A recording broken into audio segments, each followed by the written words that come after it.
Hello YouTube, this is Thomas Judge. Back once again, continuing my MCU universe watch through, and I have just watched Iron Man 3, which is the start of phase 2 of the MCU. And before I dive into the review, I'm just going to say that now we're getting into phase 2, I'm going to try to sharpen up these reviews a little bit and make them a little bit briefer and tighter, and I don't want to go into necessarily every single scene the way I have in the previous reviews because the movies are getting complicated and longer. I don't want these reviews to span out. So I'm going to look at things maybe a little bit more thematically, or at least that's the intention. Let's see how it goes. So the way this movie starts, it starts off with something which hasn't happened in any of the previous MCU movies, which is a voiceover narration, in this case by Tony Stark, at the audience. And to start off with, when I was watching this movie, I was like, is he actually narrating it to anyone? Is he meant to be talking to us directly? Is he going to keep this up throughout the whole movie? So I was kind of skeptical about that as a framing mechanic, but actually when you get to the post-credit scene, which admittedly isn't a very serious one, it does kind of make sense, so I can let that slide.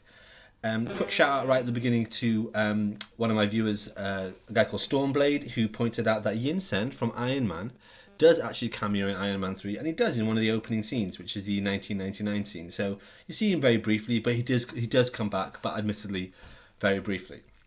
First opening arc of this movie is all just sort of narrative setting, like Tony setting up the remote propulsion on his suit so he can just sort of like snap a finger and it'll appear and just jump onto him. Him having panic attacks and nightmares, setting up some of the stuff to do with the extremist villains, etc., etc. The one thing I will point out is that I did think his crime scene and his reenaction of the first attack by an extremist person you see up close, it was a lot like something out of one of the Batman Arkham games. Is that just me? It really felt like it was lifted almost exactly from Rocksteady's Arkham games, which was really cool. I would have liked to have seen more of it, but there we are. So the big main action beat to start off with is the house battle and the house explosion, which was cool. It was epic. It was explosive. Having said that, it did feel a little bit jarring and imbalanced in that 3 attack helicopters were more than a match for Tony Stark in his Iron Man suit. I don't know, it seemed a little bit contrived. But hey, that was fair enough. Then it moves on to, I think, one of the things a lot of people maligned about the movie, which is when Tony ends up in, is it Tallahassee or Tennessee or something like that? I don't know. Where his suit's all battered up and he ends up having this short series of scenes with this teen sidekick or youth sidekick. I'll be honest, as a general thing in movies, when you suddenly introduce a wide-eyed kid as kind of a sidekick, it's a bad sign script writing wise. And I think that's probably true here. There's no need for the character. It doesn't really add anything. Having said that, as a child actor, not bad. I mean, I normally can't stand child actors, but this kid was good. This was okay. This wasn't a problem. It wasn't offensive, but it didn't add anything. And I think it kind of shows that they were casting around a little bit for ideas or hooks or ways to appeal to broader audience demographics. Anyway, while he's in Tennessee, you get this bar fight, which is pretty much okay. And then as he's leaving Tennessee, there's this hilarious scene at the Chattanooga beauty pageant, which it ends up being quite funny, but it wasn't what I expected. When I saw that it was a beauty pageant, I was like, oh, this is going to be Tony Stark being Tony Stark. But there's actually none of that, of him being sort of a baller playboy in this scene. Although apparently there is a deleted scene to that effect, which I haven't seen. Anyway, then we sort of carry on. One of the things that I want to highlight is, at least from my point of view, this movie is meant to be something about Tony Stark away from Iron Man. If you look at the trilogy of Iron Man movies, you've got the first movie, which is Tony Stark becoming Iron Man. The second movie, which in retrospect doesn't really come together very well at all. It's just Tony Stark being Iron Man. This one is meant to be Tony Stark learning to live without the armor, learning to live without the suit. And as such, when he attacks the Mandarin's stronghold in Miami, which he does after he leaves Tennessee, he does it just using like DIY equipment he sort of cobbled together. It's got a very Home Alone kind of feel to it, actually. But it was really cool, and I really like that. It's kind of back to basics, bare essentials kind of approach. I mean, this is Tony Stark, the guy who built an Iron Man suit in a cave out of a box of scraps. Put him in Home Depot, and I expect him to make something pretty cool and pretty sort of guerrilla warfare. So his attack was good. It was great fun, and I just wish we'd actually maintain and see more of that rather than going back to this kind of almost magical armor, because his armor's become so amazing now at this point in the series already that it really can just do anything. I really would have preferred a bit more of that back to basics approach. This then brings us on to the Mandarin twist. So I know this is something that a lot of people just completely checked out of. I'll be very clear about my opinion here. I don't like the original Mandarin comic villain. It falls into lots of pretty racist Fu Manchu stereotypes, which I obviously don't approve of. As a character, the whole magical thing doesn't really work. I mean, I know it's often considered to be a trope and a cliche in these sorts of movies that the antagonist and the protagonist have similarities, but that actually has a lot of narrative tension that can be worked in quite well. In the case of the Mandarin, you've got some ancient magical dude with 10 magic rings fighting Iron Man. It always felt a little bit jarring, a little bit like having something like Fin Fang Foom, who is an Iron Man enemy as well, against Iron Man. It's always felt a bit kind of, this doesn't really gel.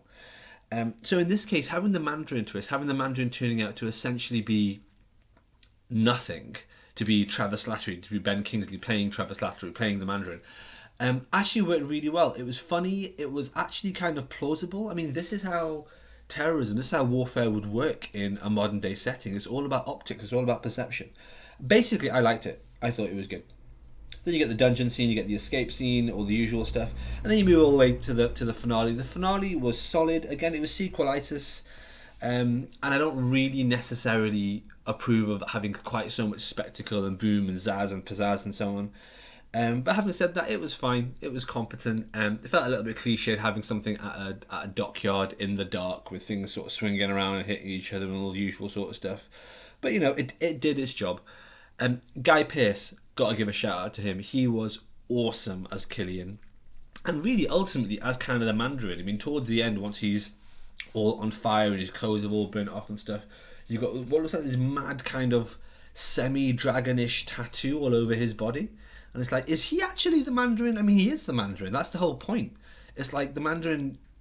It's that line that they keep on saying throughout the movie when they're quoting Trevor Slattery, which is, "You will never see me coming," and you don't see it coming. That Guy Pearce, the character of Killian, is in fact the Mandarin. So to be fair, I really liked that. I thought that was good. I thought that was solid. So a couple of final thoughts then. Pepper, like, what the hell? She has extremis. This is just stupid. I remember at the time that I watched it, I was like, okay, she has extremis.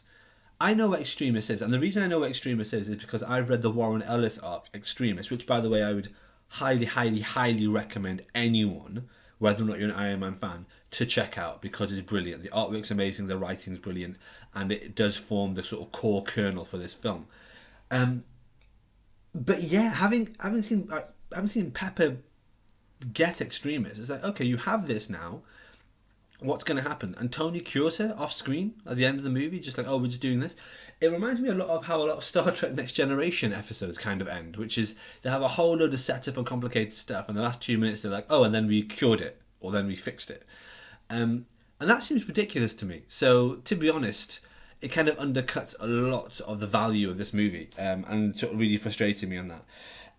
Overall, as a movie, I have to say this was pretty good. I know there's been a lot of buzz on the internet over the last few weeks about, you know, which is the worst, MCU movie. Is it Iron Man 3? Is it Thor: The Dark World? Is it this, that, or the other? Iron Man 3 is not bad. Iron Man 3 is better than Iron Man 2. Whereas Iron Man 2 is a story that got kind of rushed out and had various functional components to it that simply did not gel together and had missed performances and sort of villains that weren't very compelling and so on. I mean, Iron Man 2 just doesn't work. It's not a terrible movie, it's just not a good one. Whereas Iron Man 3 works substantially better. Guy Pearce is great. The Mandarin is great, as in Travis Slattery. Some of the action scenes work very, very well. And even when they don't, they're at least competent.